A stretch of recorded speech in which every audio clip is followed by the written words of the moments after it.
Alright, good morning, good afternoon everyone. Papakita ko po ang aming bahay. Ang munting naming bahay ay puno ng halaman. Ito po ay isang uri ng halaman. Actually, it's a lemon tree. Ayan po. Ang pangalan niya is Mayor Lemon. So, nakikita po nyo na nagbubulaklak na sila.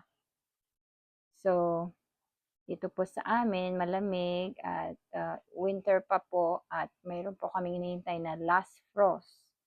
So, hindi pa pwedeng ilabas ang aming halaman.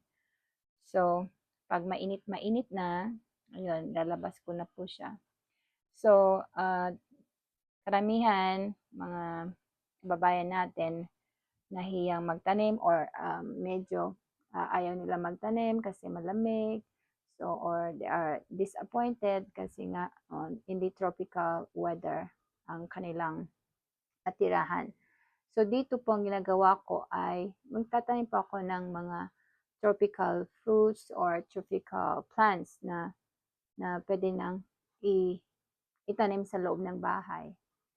At ito po, yun. Ito po ang experience ko. Marami silang bulaklak. So, iniintay ko ang bunga nila. So, ito po ang aking orange or lemon plants. So, thank you. Salamat po sa pagsuporta ng aming channel. God bless you all.